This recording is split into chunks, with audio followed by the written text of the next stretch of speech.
નમસ્કાર દર્શક મિત્રો, આપ નિહાળ રહ્યા છો સાઈ ગ્રુપ મીડિયા હાઉસ દ્વારા સંચાલિત નવસારી લાઈવ અને ઝટપટ ન્યૂઝ. દિવસભરની ઘટનાઓથી અવગત કરાવતું એકમાત્ર બુલેટિનમાં જુઓ દેશ અને દુનિયાના આજના મહત્વના સમાચાર. કાયદો કાયદાનું કામ કરશે, હર્ષ સંઘવીએ જે કહ્યું હતું, સુરતમાં ખરેખર એ રીતે કામ થતું હોય છે. આ તમે દ્રશ્યોમાં જોઈ શકો છો કે આરોપીને દોરડાથી બાંધીને પોલીસ ફેરવી રહી છે, વરઘોડો કાઢ્યો છે. શા માટે વરઘોડો કાઢ્યો છે? કારણ કે આ લોકોએ શિવરાજસિંહ ઉર્ફે શિવો દરબાર ઝાલા તેના સાગરીતો સાથે ફ્રૂટના વેપારીને ધમકી આપી માર માર્યો હતો. ચપ્પુ બતાવીને પૈસા પડાવ્યાનો પણ આક્ષેપ તે લોકો પર કરવામાં આવ્યો છે અને 1.25 લાખની ખંડણી પણ વસૂલવામાં આવી હતી. ફ્રૂટના વેપારી પાસેથી આ રીતે પૈસા વસૂલવાની ઘટના ઉધના પોલીસ મથકે નોંધાઈ અને પોલીસે આ અંગે ગુનો નોંધી સુરતમાં શિવા ગેંગના નામે વેપારી પાસેથી 1.25 લાખની ખંડણી માંગનાર આરોપીઓને ઝડપી પાડી અને તેમની સામે કાયદેસરની કાર્યવાહી હાથ ધરવામાં આવી છે. નવસારીમાં ગુંડા તત્વો બન્યા છે બેફામ. કોઈ પણ ડર વિના ચપ્પુ મારવાની ઘટનાઓ વારંવાર બનતી હોય છે. ત્યારે નવસારીના ચંદ્રવાસન સુપાના અંગત અદાવતમાં યુવાન પર ચપ્પુ વડે હુમલો કરવામાં આવ્યો છે. ચંદ્રવાસન સુપા ગામના વતલાફળિયા ખાતે રહેતા વ્રજ રાજેન્દ્રભાઈ પટેલ ઉંમર વર્ષ 19 જે 10 મેના રોજ રાત્રિના સમયે ગામના નવા ફળિયા તળાવ પાસે બેઠા હતા તેમના મિત્રો સાથે. ત્યારે એક સફેદ કલરની મેસ્ટ્રો મોપેડ લઈને આરોપી મિત દીપકભાઈ પટેલ ત્યાં પહોંચ્યા હતા અને વ્રજના ગાલના ભાગે ઝાપડ મારી દીધી હતી અને ઉશ્કેરાઈ જઈ વ્રજ તથા તેના મિત્રને જાનથી મારી નાખવાની ધમકી પણ આપી હતી. મામલો બિચકતા આરોપીએ પોતાની પાસે રહેલું ચપ્પુ કાઢી વ્રજને પીઠના ભાગે મારી દીધું હતું. હુમલા બાદ આરોપી ફરિયાદીને લોહી લુહાણ હાલતમાં મૂકી અને ત્યાંથી ફરાર થઈ ગયો હતો. આ અંગે વિજયપુર પોલીસ મથકમાં ફરિયાદ નોંધવામાં આવી છે અને મિત દીપકભાઈ પટેલ વિરુદ્ધ ગુનો નોંધી તેની શોધખોળ હાથ ધરવામાં આવી છે. નવસારીમાં સૂર્યનારાયણ આકડા પાણી હોય તેવું લાગી રહ્યું છે. સતત બીજા દિવસે પારો 41.3 ડિગ્રી પર રહેતા લૂથી જનજીવન અસ્તવ્યસ્ત બન્યું હતું. નવસારીમાં આજે હવામાન વિભાગ દ્વારા જે આંકડા આપવામાં આવ્યા છે તે મુજબ જો જોવામાં આવે તો જિલ્લાનું મહત્તમ તાપમાન 41.3 અંશ સેલ્સિયસ નોંધાયું હતું, જ્યારે લઘુત્તમ તાપમાન 26.5 અંશ સેલ્સિયસ રહ્યું. નોંધનીય છે કે ગઈકાલે તાપમાન 41.5 અંશ સેલ્સિયસ હતું, જેની સરખામણીએ આજે માત્ર આંશિક ઘટાડો થયો છે, પરંતુ ગરમીનો તીવ્રતામાં કોઈ ખાસ રાહત મળી નથી. સવારના સમયે હવામાં ભેજનું પ્રમાણ 85% હતું, જ્યારે સાંજે ઘટી અને 34% થયું હતું. સવારના સમયે લોકો બફારાનો અનુભવ થયો હતો, જ્યારે સાંજે સૂકી ગરમી અને ગરમ પવનના લોકો મુશ્કેલીમાં વધારો કર્યો હતો. દક્ષિણથી પશ્ચિમ દિશા તરફ પવન ફૂંકાતા સરેરાશ 3.5 કિલોમીટર પ્રતિ કલાકની ઝડપે પવન ફૂંકાયો હતો. પવનની ગતિ નહિવત રહેતા ગરમીની સ્થિતિમાં વધારો નોંધાયો હતો, જેથી પરિણામે બપોરના સમયે આખરી લૂ ફેંકાતા રાહદારીઓ અને વાહન ચાલકોએ ભારે હાલાકી વેઠવાનો વારો આવ્યો હતો.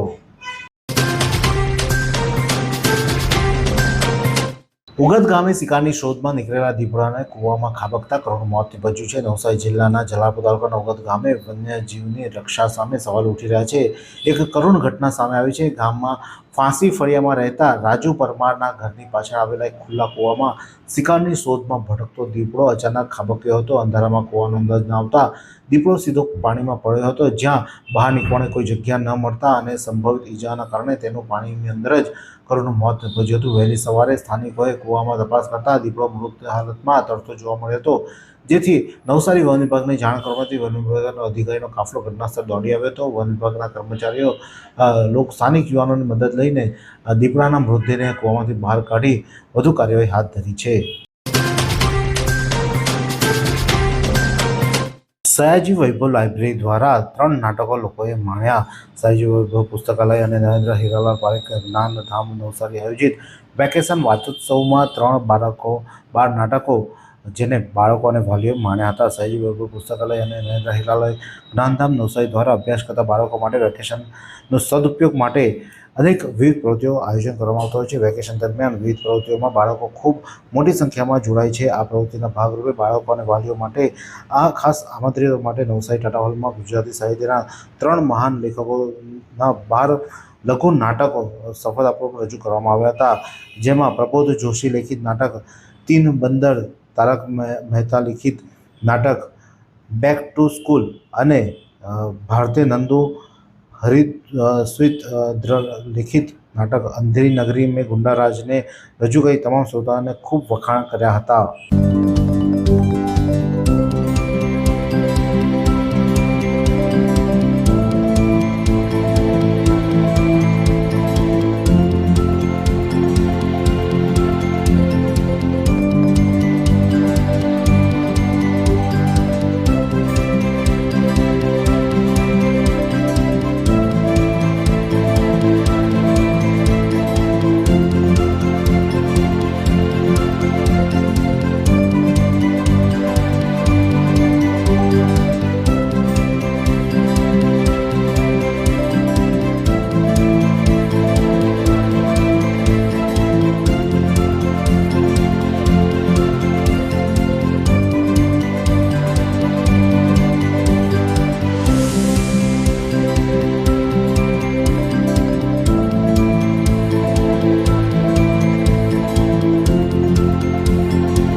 નવસારીના 21 વર્ષીય રુદ્ર દેસાઈએ પોકેટ મની બચાવી માનવતા મહેકાવી. આજના ડિજિટલ યુગમાં જ્યારે યુવા પેઢી સોશિયલ મીડિયા અને ગેમ્સમાં વ્યસ્ત છે, ત્યારે નવસારીના ભક્તાશ્રમ શાળાના ધોરણ 7ના અભ્યાસ કરતા વિદ્યાર્થી રુદ્ર હાર્દિકભાઈ દેસાઈએ નાની ઉંમરમાં માનવ સેવાનું ઉત્તમ ઉદાહરણ પૂરું પાડ્યું છે.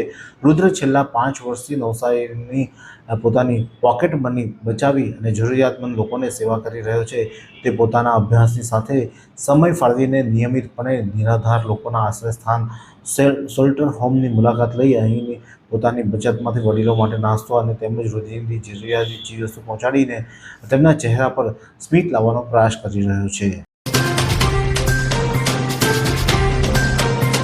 આસુંદર ગામની સીમમાં સુરતના રહીશે ગળે ફાંસો ખાધો. નવસારી ગ્રામ્ય પોલીસ ખાતે મળતી માહિતી મુજબ ભરતભાઈ લાલજીભાઈ પંચાલી ઉંમર વર્ષ 54, જેઓ સુરત શહેરના પૂનાગામ વિસ્તારમાં આવેલા લક્ષ્મણનગર પાસેની ઠાકોર દ્વાર સોસાયટીમાં રહેવાસી છે. મૃતક ભરતભાઈ કોઈ અગમ્ય કારણોસર આસુંદર ગામની સીમમાં આવેલા લીમડાના ઝાડની ડાળી સાથે નાયલોનની દોરી વડે ગળે ફાંસો ખાઈ જીવન ટૂંકાવ્યું હતું. આ ઘટના અંગે પ્રથમ જાણકારી કનુભાઈ લાલજીભાઈ પંચાલી દ્વારા પોલીસને આપવામાં આવી હતી. બાદ પોલીસે અકસ્માત મોતનો ગુનો નોંધી વધુ કાર્યવાહી હાથ ધરી છે. જલાલપોરના હાંસાપોર ગામે મંડપમાં કરંટ લાગતા યુવાનનું સારવાર દરમિયાન મોત નીપજ્યું છે. મૂળ પંચમહાલ જિલ્લાના ધોધંબા તાલુકાના જોરાપુર ગામનો વતની હિતેશકુમાર રમણભાઈ બારિયા ઉંમર વર્ષ 24, તે જલાલપોરના હાંસાપોર ગામે હાલમાં રહે છે અને તે 5/4/2026ના રોજ બપોરે 3 વાગ્યાની આસપાસ હિતેશકુમાર હાંસાપોર ગામે લગ્ન પ્રસંગ માટે મંડપ છોડવાનું કામ કર્યું હતું. તે દરમિયાન મંડપની લોખંડની પાઇપ અચાનક જીવંત વીજ વાયરને અડી જતા તેના કારણે હિતેશકુમારને જોરદાર કરંટ લાગ્યો હતો અને તેઓ અર્ધ બેભાન અવસ્થામાં પડ્યા હતા. તેમને તાત્કાલિક સિવિલ હોસ્પિટલ ખાતે ખસેડવામાં આવ્યા, જ્યાં સારવાર દરમિયાન 10/5/2026ના રોજ સવારે 9 કલાકે તેઓનું મોત નીપજ્યું હતું. જલાલપુર પોલીસે આ અંગે ગુનો નોંધી વધુ કાર્યવાહી હાથ ધરી છે. નવસારીના વિજલપોરમાં મહારાષ્ટ્ર નાભિક સમાજ ભવનનું લોકાર્પણ કરવામાં આવ્યું. નવસારીના વિજલપોર વિસ્તારમાં સંત સેના મહારાજની જન્મજયંતિના પવિત્ર અવસરે નવનિર્મિત મહારાષ્ટ્ર નાભિક સમાજ સાંસ્કૃતિક ભવનનું લોકાર્પણ કરવામાં આવ્યું છે. આ સાંસ્કૃતિક ભવન નિર્માણમાં નવસારીના સાંસદ CR પાટીલે મહત્વનું યોગદાન આપી પોતાના સંસદ ફંડમાંથી 15 લાખ રૂપિયાની આર્થિક સહાય પૂરી પાડી હતી, જ્યારે બાકીની રકમ સમાજના અગ્રણીઓ અને ઉદારદાતાઓ દ્વારા જનભાગીદારીથી એકત્ર કરવામાં આવી હતી. આ ભવનના મધ્યમ અને શ્રમિક વર્ગના પરિવારો માટે સામાજિક અને સાંસ્કૃતિક કાર્યક્રમોનું આયોજન ખૂબ જ આશીર્વાદરૂપ સાબિત થશે. આ કાર્યક્રમમાં જિલ્લા ભાજપ પ્રમુખ ભુરાલાલ શાહ, નવસારી જિલ્લાના નાયબ પોલીસ અધિક્ષક SK રાય અને વોર્ડ નંબર 2ના નગરસેવક અશોકભાઈ ધોરાજીયા સહિતના મહાનુભાવો પણ ખાસ ઉપસ્થિત રહ્યા હતા. ચીખલીના અંબિકા નદીના પટમાં 23 વર્ષીય યુવાનનું ડૂબી જતાં મોત નીપજ્યું છે.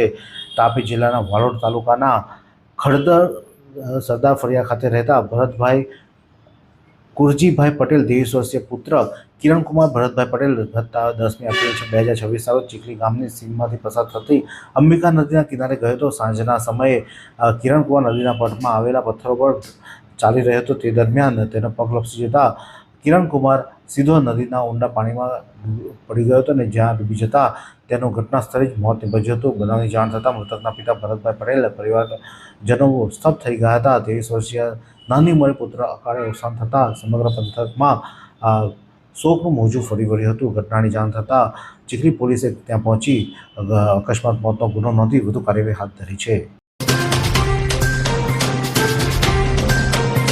પોલીસ લોકોના રક્ષણ માટે હોય છે, પરંતુ ગણદેવી પોલીસ રક્ષક નહીં પણ ભક્ષક બન્યા હોય તેવી સ્થિતિ સર્જાઈ છે. ગણદેવીમાં 17 વર્ષીય સગીર પર પોલીસે દમન કર્યું હતું. તેને માર મારવામાં આવ્યો હતો. ગેસ્ટ હાઉસના બંધ રૂમમાં ઢોર માર મારવામાં આવ્યો હતો અને ત્યારબાદ પોલીસકર્મીએ તેને પટ્ટા અને લાકડા વડે, દંડા વડે બેરહેમીથી ફટકા મારવામાં આવ્યા હતા અને એ હદ સુધી માર્યો કે આજે જે સગીર છે તે હોસ્પિટલના બિછાના પર છે. ન્યાય માટે લોકો આવેદનો આપી રહ્યા છે, કોઈ કાર્યવાહી થતી નથી. શા કારણસર આ પોલીસ કર્મીઓને છાવરવામાં આવી રહ્યા છે? એક સગીર પર અત્યાચાર થયો છે. અત્યાચારના નિશાન સગીરના શરીર પર જોવા મળી રહ્યા છે. તેમ છતાં પોલીસ કોઈ કાર્યવાહી નથી કરતી અને જેને પગલે વારંવાર રજૂઆતો કરવા છતાં એસપી પાસે ગયા, કલેક્ટર પાસે ગયા છે, પરંતુ કોઈ કાર્યવાહી નથી થતી અને જેને લઈને લોકોમાં રોષ વ્યાપ્યો છે. જ્યારે રક્ષક ભક્ષક બને ત્યારે કોની પાસે જવું એક પ્રશ્ન ઉઠી રહ્યો છે. એવી કઈ હોસ્પિટલ છે જ્યાં કેન્સર માટે સર્જરીની સેવા હોય, કિમોથેરાપીની સારવાર હોય, રેડિયેશનની સારવાર હોય, પીટી સીટી સ્કેન હોય, કેન્સરની પેથોલોજી હોય, મેમોગ્રાફી હોય, એટલે કે બધું જ. હા, બધી જ સારવાર એક જ હોસ્પિટલમાં હોય. તે છે નવસારી નિરાલી કેન્સર હોસ્પિટલ.